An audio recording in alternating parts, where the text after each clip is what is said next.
Hello student, I am your teacher Miss Gunjan Verma from Sanskriti Gurukulam School. How are you students? I hope you all are fine. Today I am teaching you English. Now I am going to take up articles. आज हम पढ़ेंगे articles. Articles कौन कौन से होते हैं? A and the क्या होते हैं? आर्टिकल्स. ओके, देखते हैं आगे.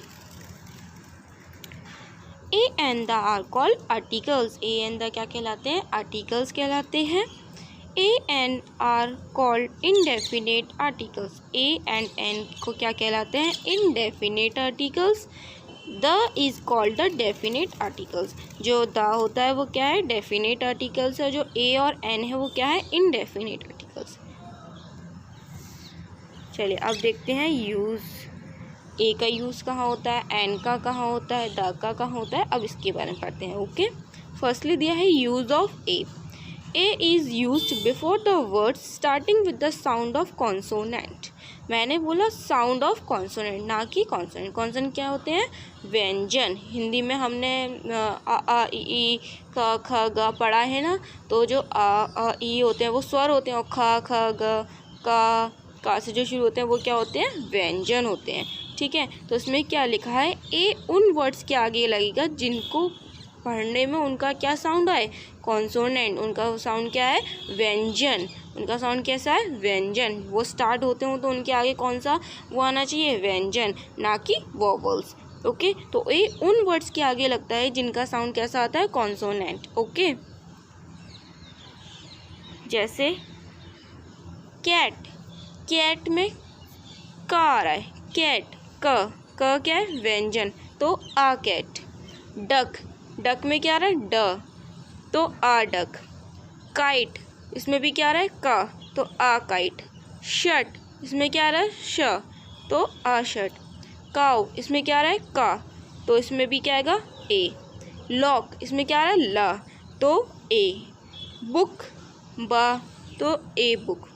बॉक्स. इसमें भी बा आ रहा है, तो आ बॉक्स. आप ये नहीं देखेंगे कि इसमें सी आ रहा है तो ये कॉन्सोनेंट है, डी आ रहा है तो कॉन्सोनेंट है, के है तो कॉन्सोनेंट. नहीं, आप इसे पढ़ेंगे, इसके प्रोनाउंस में क्या आना चाहिए? व्यंजन आना चाहिए. तो उसके आगे क्या लगता है? ए लगता है. उसके आगे क्या लगता है? ए लगता है. अब यूज़ ऑफ एन. अब एन किसके आगे लगता है? An is use before the words starting with the sound vowels. An उस वर्ड्स के आगे लगता है इनका साउंड कैसा आता है? वॉवल्स. स्टार्टिंग में उनका साउंड कैसा आता है?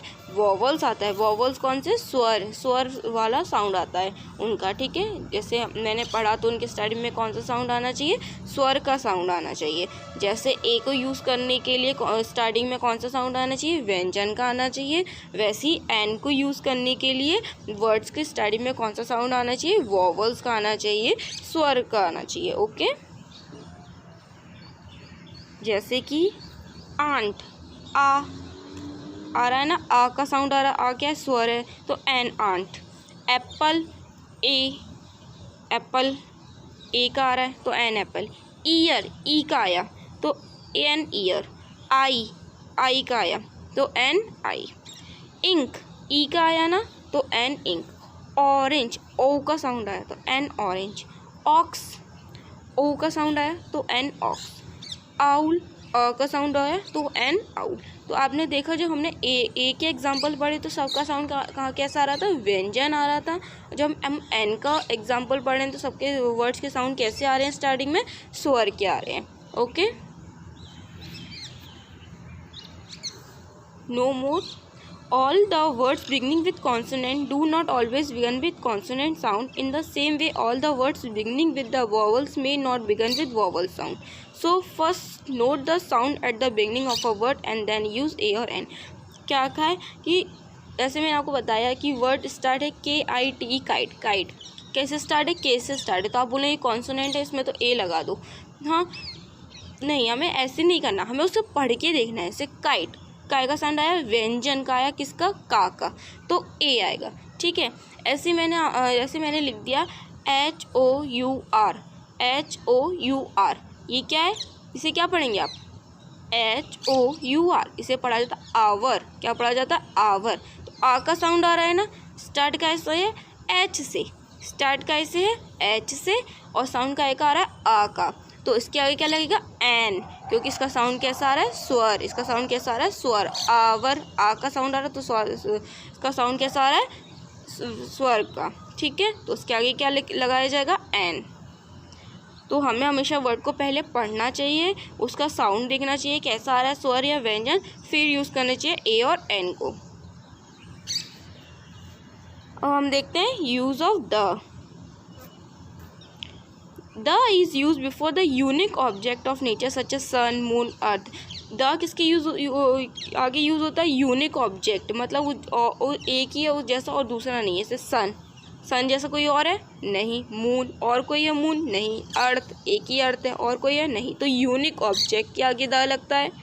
The is also use before the names of river के नेम्स के आगे लगता है, माउंटेन के नेम के आगे लगता है, सीज के नेम के आगे दा लगता है, ओशियंस के नेम के आगे दा लगता है, फेमस हिस्टोरिकल बिल्डिंग्स जैसे Taj Mahal, red fort historical building है तो इनके आगे दा लगता है, होली बुक्स रामायण महाभारत ये होली बुक्स कहलाती हैं तो इनके आगे दा लगता है, और मैगजीन्स और न्यूज़पेपर के नेम के आगे दा लगता है। ओके, जैसे आप पिक्चर में देख रहे हैं हिमालय का पिक्चर, तो हिमालय क्या माउंटेन है तो the Himalaya, Ramayana holy book है तो the Ramayana, Taj Mahal historical building है तो द ताजमहल।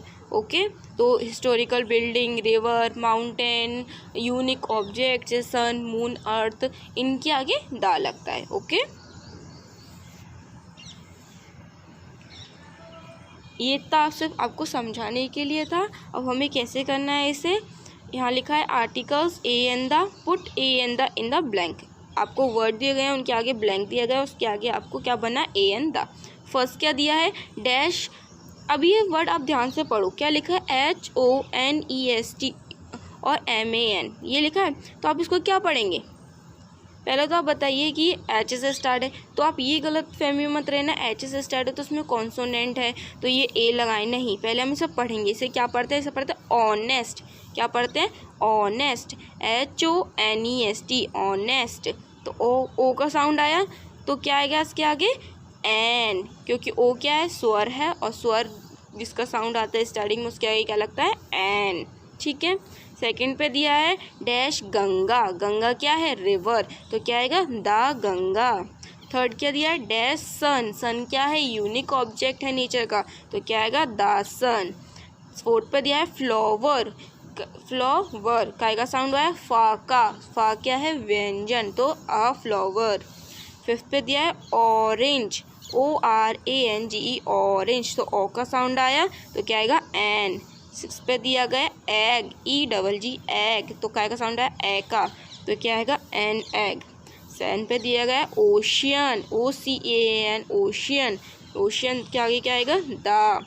एट पे दिया है कैट, CAT, कैट, काय का साउंड आया, का क्या है, व्यंजन, तो इसके आगे क्या आएगा, ए। ओके, आपका होमवर्क ये है कि आपको भी ए एन द फिल करने हैं। क्या लिखा है यहाँ, put a an the in the blanks, यहाँ ब्लैंक्स दिए गए हैं, आपको उनके आगे उनमें ए एन द फिल करने हैं। फर्स्ट पे क्या लिखा है, डैश हिमालयाज, मैंने आपको बताया था माउंटेन के नेम के आगे दा लगता है, तो इस तरह क्या लगेगा, हिमालय क्या है, माउंटेन, तो इसके आगे क्या लगेगा, दा।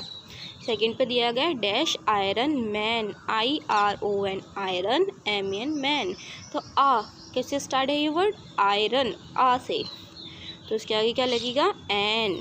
थर्ड पे दिया है MOON, मून, मून क्या है, यूनिक ऑब्जेक्ट है नेचर का, तो इसके आगे क्या लगेगा, द।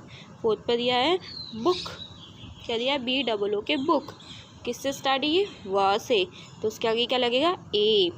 फिफ्थ पे दिया है आइसक्रीम, अ से स्टार्ट है, एन। सिक्स पे दिया है वूमेन, वो से स्टार्ट है तो आ। सेवन पे दिया है HOUR, इसे क्या लिखेंगे आप बताइए, HOUR क्या पढ़ेंगे, कॉन्सोनेंट से स्टार्ट है पर तो आप ए फिल कर देंगे, बट नहीं, इसको पढ़ेंगे किसे क्या पढ़ते हैं, आवर, इसे क्या पढ़ते हैं, आवर, तो उसका साउंड कैसे आ रहा है, आ क्या है, स्वर, तो उसके आगे क्या आएगा, एन आवर। ओके, यही चीज़ आपको ध्यान रखनी है, अच्छे से पढ़ना है वर्ड्स और उनको प्रोनाउंस करके देखना है कि वो स्वर आ रहा है या व्यंजन आ रहा है, उसके अकॉर्डिंग आपको ए एन फिल करना है। एंड दा कहाँ लगेगा? यूनिक ऑब्जेक्ट्स के आगे, और हिमालय माउंटेन्स जो होते हैं और रिवर्स है ना, इनके आगे दा लगेगा। ओके, ऑक्स, ऑक्स क्या है? आ आएगा तो एन ऑक्स। अर्थ, अर्थ एक ही है तो द अर्थ। एप्पल ऐसे स्टार्ट है तो क्या आएगा? An apple. ओके,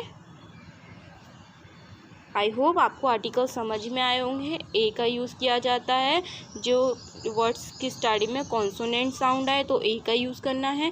एन का यूज़ करना है जब वर्ड्स स्टार्टिंग में एक वोवल साउंड आए, मतलब स्वर साउंड आए, ठीक है। और दा का यूज़ करना है यूनिक ऑब्जेक्ट्स के आगे, और mountain, river, ocean, sea, holy books, historical buildings, newspaper, magazines, इनके आगे।